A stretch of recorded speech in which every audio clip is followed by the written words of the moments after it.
Hi வணக்கம். Welcome to positive tribes. இது வந்து ரொம்ப ஒரு அழகான கதை. ஃபுல்லாக கேளுங்க. கொஞ்சம் பெரிய கதை தான், பட் கண்டிப்பாக கேளுங்க. ஒரு அழகான மலை கிராமம். அதில் வந்து ஒரு அப்பாவும் பையனும் மட்டும் இருக்காங்க. சின்ன பையன், அவன் தான் நம்மளோட ஸ்டோரியோட ஹீரோ. நம்மளோட ஸ்டோரியோட ஹீரோ பேர் ஸ்ரீ. ஓகே. ஸோ ஸ்ரீ வந்து அவங்க அப்பாவோட அந்த மலை கிராமத்தில் வசிச்சுட்டு வர்றாரு.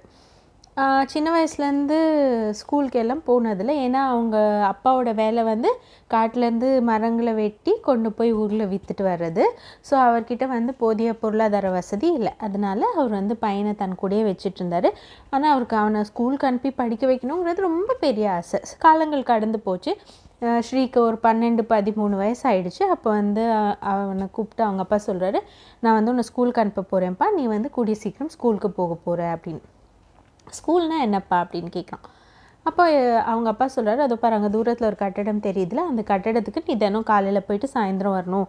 அங்கே போனால் வந்து உனக்கு கற்றுக்கிறதுக்கு நிறையா கிடைக்கும் அப்படின்னு சொல்லி அவங்க அப்பா அனுப்புகிறாரு. இவனும் சரி ஏனோ அப்பா சொல்கிறாரு. ஏன்னா அப்பாவுக்கு வந்து ரொம்ப மரியாதை கொடுக்குற பிள்ளை, அப்பா பேச்சை மீறி எதுவுமே பேசாத பிள்ளை. சரி அப்பா நான் போகிறேன்னு சொல்லிவிட்டு ஓகே சொல்லிடுறாங்க. ஒரு நல்ல நாள் பார்த்து அப்பா கொண்டு போய் ஸ்ரீயை ஸ்கூலில் சேர்த்துடுறாரு. ஸோ ஸ்கூலுக்கு போக ஆரம்பிக்கிறான். அங்கே வந்து எல்லோரும் என்ன பண்ணுறாங்க ஏது பண்ணுறாங்கன்னு சைலண்ட்டாக அப்சர்வ் பண்ணிகிட்ருக்கான். டீச்சர் வராங்க கிளாஸ் ரூம்குள்ளே. வந்தோன்னே பசங்களாம் எழுந்து நின்று வணக்கம் சொல்கிறாங்க. ஸோ அவங்கள பார்த்து இவனும் சொல்கிறான். ஸோ அன்றைக்கி வந்து அந்த டீச்சர் கேட்குறாங்க, சரி நம்ம வந்து இப்போது உங்களோட வாழ்க்கையில் இருக்கிற குறிக்கோள்களை பற்றி பேசலாம் அப்படின்ட்டு. அப்போ வந்து வரிசையாக எல்லோரும் அவங்களோட குறிக்கோளை சொல்லுங்கள் அப்படின்னு சொல்கிறாங்க டீச்சர். ஸோ ஒருத்தன் எழுந்திரிச்சு, நான் வந்து பைலட் ஆகணும், நான் வந்து மெரைன் என்ஜினியர் ஆகணும், நான் வந்து டாக்டர் ஆகணும், என்ஜினியர் ஆகணும், நான் எங்கள் அப்பாவோட பிஸ்னஸை பார்த்துக்கணும், அப்புறம் நான் வந்து ரிசர்ச்சில் போகணும். இந்த மாதிரி ஒருத்தரும் ஒரு விதமான குறிக்கோள்களை சொல்கிறாங்க. இப்போ ஸ்ரீயோட டர்ன். டீச்சர் ஸ்ரீ கிட்ட கேட்குறாங்க, ஸ்ரீ உன்னோட குறிக்கோள் என்னென்னு. குறிக்கோள்னால் என்ன டீச்சர் அப்படின்னு கேட்குறான். அதுக்கு வந்து டீச்சர் சொல்கிறாங்க, குறிக்கோள்னால் உன்னோட இலக்கு, நீ உன் வாழ்க்கையில் எங்கே போய் அடையணும்னு நினைக்கிறியோ அதுதான் உன்னோட குறிக்கோள் அப்படின்னு சொல்கிறாங்க. அப்போ இவன் ஒரு நிமிஷம் அப்படி யோசிச்சு பார்த்து சொல்கிறான், எனக்கு அப்படின்னா ஒன்றும் இல்லை டீச்சர் அப்படின்னு. அப்போது கிளாஸில் இருக்க எல்லா பசங்களும் இவனை பார்த்து ரொம்ப கிண்டலாக சிரிக்கிறாங்க. ஆனால் இவனுக்கு புரியல ஏன் எல்லோரும் நம்மளை பார்த்து சிரிக்கிறாங்கங்கிறது ஸ்ரீக்கு புரியல. டீச்சர் சொல்கிறாங்க, அப்படிலாம் எந்த மனுஷனும் இருக்க மாட்டாங்கப்பா, நீ யோசிச்சு சொல்லு, கண்டிப்பாக உன்னோட குறிக்கோள்னு ஒன்று இருக்கணும், உன்னோட வாழ்க்கையில் நீ இந்த இடத்துக்கு போகணும், இந்த மாதிரி விஷயங்களை சாதிக்கணுங்கிற எண்ணங்கள் தான் குறிக்கோள், அதுதான் ஒரு மனுஷனை வந்து ரொம்ப வெற்றி அடைய வைக்கும். ஸோ அதனால் உன்னோட குறிக்கோள் என்ன, நீ யோசிச்சு சொல்லு அப்படின்னு. அப்போ வந்து சரின்னு மித்தவங்க எல்லாம் சொல்கிறாங்க. எல்லோரும் சொல்லி முடிச்சிடுறாங்க. Finally ஸ்ரீயோட turn. அகெயின் கேட்குறாங்க. அப்போ ஸ்ரீ சொல்கிறான், எனக்கு வந்து இப்போ கூட நான் யோசித்து பார்த்தேன் டீச்சர், என்னோடய குறிக்கோள் என்னென்னா காலையில் எங்கள் அப்பாவோட எழுந்து நான் விறகு வெட்ட போகணும், அதை கொண்டு போய் சந்தையில் விற்றுணும், அன்றைக்கி எங்களோட தேவைகளெல்லாம் பூர்த்தி ஆகும், வீட்டுக்கு வந்து சாப்பிட்டுட்டு நானும் எங்கள் அப்பாவும் தூங்கிடணும், இதுதான் என்னோடய குறிக்கோள் அப்படின்ட்டு. அதுக்கு டீச்சர் சொல்கிறாங்க, இது உன்னோட குறிக்கோளில் இருக்க முடியாதுன்னு. அப்போ இவன் கேட்குறான், ஏன் இருக்க முடியாது, நானும் எங்கள் அப்பாவும் காலையில் எழுந்துட்டு 2 பேரும் சாமி கும்பிட்டுட்டு இன்றைக்கி என்ன பண்ணலான்னு பிளான் பண்ணுவோம், அந்த நாளில் வந்து அந்த பிளானை எக்ஸிக்யூட் பண்ணுவோம், எல்லாம் சக்ஸஸ்ஃபுல்லாக முடிச்சிருவோம், நைட்டு வந்து தூங்கிடுவோம். ஸோ இதுதான் எங்களோட குறிக்கோள், இது தப்பு என்ன இருக்குது அப்படின்னு கேட்குறதுக்கு, இல்லை ஸ்ரீ இதுதான் நீ ஆல்ரெடி பண்ணிகிட்ருக்க, இது வந்து உன்னோட குறிக்கோளாக இருக்க முடியாது, நீ வாழ்க்கையில் முன்னே போய் என்ன பண்ணணும்னு நினைக்கிறியோ அதுதான் உன்னோட குறிக்கோள் அப்படின்னு சொல்கிறாங்க. அப்போலாம் ஒன்றும் இல்லை, நீ திருப்பி சொன்னோன்னே டீச்சருக்கு ரொம்ப கோவம், ஏன்னா இந்த பையன் எவ்வளோ சொன்னாலும் புரிஞ்சுக்க மாட்டேங்கிறான் அப்படின்னு சொல்லிட்டு சரி அதுக்குள்ளே பெல் அடிச்சிருது, கிளாஸ் முடிஞ்சு போச்சு. அப்புறம் இவன் வந்து வீட்டில் போய் உட்காந்து ரொம்ப யோசிச்சுட்டே இருக்கான். அப்போது அப்பா கேட்குறாரு, என்ன ஆச்சு கண்ணா, ஏன் இந்த மாதிரி டல்லாக இருக்க, என்ன யோசிக்கிற அப்படின்னு கேட்கும்போது இவன் சொன்னான், அப்பா இன்றைக்கி டீச்சர் வந்து என்கிட்ட உன் குறிக்கோள்னால் என்னன்னு கேட்டாங்க. அப்போ வந்து நான் சொன்னேன், இது என்னோடய குறிக்கோள் என்னது, எங்கள் அப்பாவோட விறகு வெட்ட போகணும், எல்லாத்தையும் விற்றுடணும், நைட் வந்து நிம்மதியாக சாப்பிட்டு தூங்கிடணும், இதுதான் என்னோடய குறிக்கோள் அப்படின்னு சொல்கிறேன். டீச்சர் வந்து அதை ஒத்துக்க மாட்டேங்கிறாங்க அப்படின்னு சொன்னால் அதுக்கு அவங்க அப்பா சொல்கிறாரு, ஒரு மனுஷங்களோட வாழ்க்கையும் ஒரு மாதிரி இருக்கும் ஸ்ரீ. சில பேர் வந்து அவங்கக்கிட்ட ஆல்ரெடி என்ன இருக்கோ அதை வச்சு ரொம்ப சந்தோஷப்பட்டுப்பாங்க. சில பேருக்கு அவங்கக்கிட்ட எவ்வளோ இருந்தாலும் பத்தாமல் இன்னும் நிறையா வேணும்னு நினைப்பாங்க. இன்னும் சில பேர் அவங்கக்கிட்ட என்ன இருக்குங்கிறத உணராமல் அடுத்தவங்கிட்ட என்ன இருக்கோ அது நமக்கும் வேணும்னு அதுக்கு வேண்டி ரொம்ப கடினமாக உழைக்க ஆரம்பிப்பாங்க. ஸோ இந்த மாதிரி ஒருத்தருக்கும் ஒரு விஷயங்கள் வந்து இம்பார்ட்டண்ட்டாக தெரியும். உங்கள் டீச்சருக்கு அவங்க எல்லாரோட ஒரு பெஸ்ட் டீச்சராக ஆகணும் அப்படிங்கிற எண்ணம் இருக்கிறதுனால இந்த மாதிரிலாம் உங்ககிட்ட பேசுகிறாங்க. ஸோ யாருக்கு என்ன வேணுமோ அதை வந்து அவங்களுக்கு சொல்லிட்டா பிரச்சனை இல்லை அப்படின்னு அவங்க அப்பா சொல்கிறாரு. அப்புறம் இவன் வந்து அகெயின் கண்டினியூவாக யோசிச்சுட்டே இருக்கான், என்ன இது என்னதுன்னே நமக்கு புரியலையே, நமக்கும் இந்த விஷயத்துக்கும் சம்மந்தமே இல்லையே.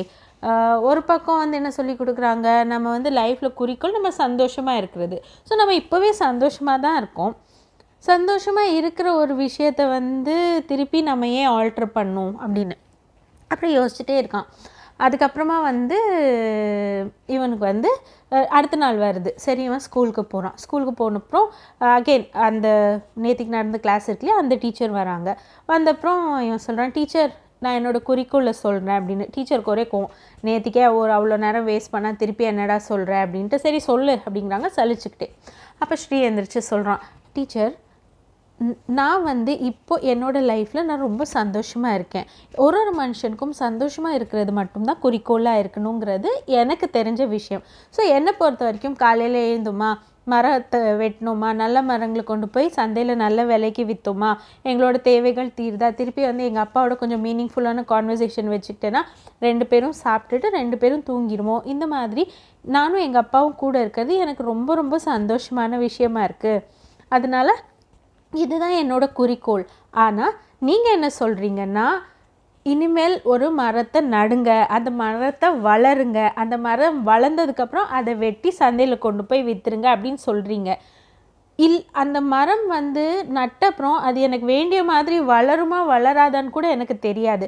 ஸோ இல்லாத ஒரு விஷயத்தை நோக்கி போகிறத விட இருக்கிறத வச்சு நான் சந்தோஷமாக இருந்துடணும்னு நான் நினைக்கிறேன். இதுதான் என்னோடய குறிக்கோள்.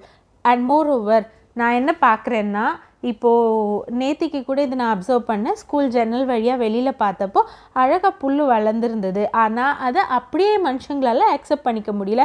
அவங்க வந்து அதை வந்து ஒரு பர்டிகுலர் ஷேப்பில் அதை வந்து அழகுபடுத்தி அதை பார்த்து தான் அட்மையர் பண்ணுறாங்க.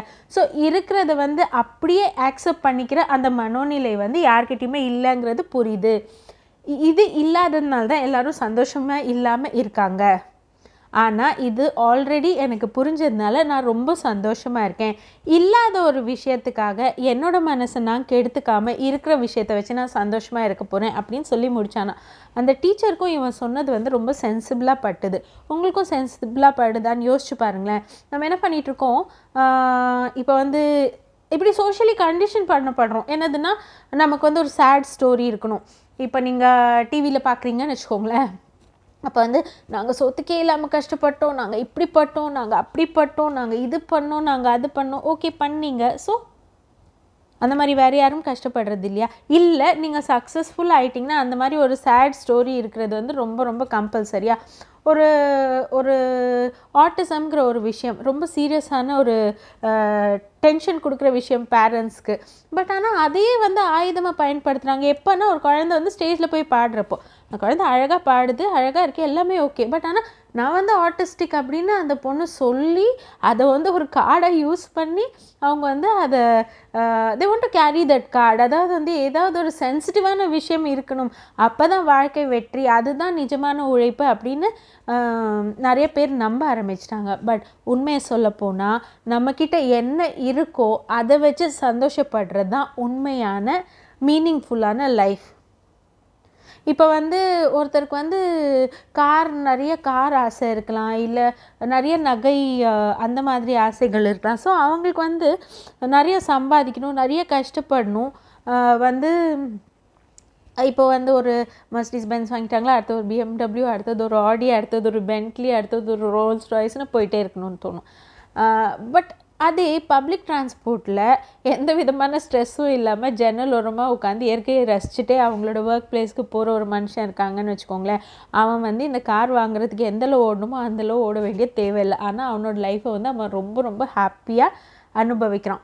இது ஒன். செகண்ட் ஆஸ்பெக்ட் என்ன தெரியுமா, அடுத்தவங்கள பார்த்து, இப்போ புளியை பார்த்து பூனை சூடு போட்ட கதை தான். அடுத்தவங்க அப்படி இருக்காங்க, அவங்கள மாதிரி நாமளும் ஆகணும்னு நம்ம முயற்சி பண்ணோன்னா நமக்கு காயங்கள் மட்டுமே தான் மிஞ்சும். ஸோ உங்களோட லைஃப் எப்படி இருக்கோ அப்படியே ஆக்செப்ட் பண்ணிக்கோங்க. நம்ம வந்து நம்மளை சுற்றி இருக்கிறத வந்து பார்க்காம நமக்குள்ளே தேட ஆரம்பித்தோன்னா நம்மளோட லைஃப் எவ்வளோ பியூட்டிஃபுல்லான லைஃப், எவ்வளோ அழகான ஒரு லைஃபை கடவுள் கொடுத்துருக்காருங்கிறது நமக்கு புரியும். இதை வந்து நல்லபடியாக யோசிச்சு பாருங்கள். Does it make sense or no? இல்லை உங்களுக்கு இதுக்கு எதிர்மறையான கருத்துக்கள் ஏதாவது இருந்துச்சுன்னா என் கூட ஷேர் பண்ணிக்கோங்க. I will be very happy to know the perspective of each and every person. Keep வாட்சிங் பாசிட்டிவ் ட்ரைப்ஸ். மீண்டும் நாளை சந்திப்போம். நன்றி, வணக்கம்.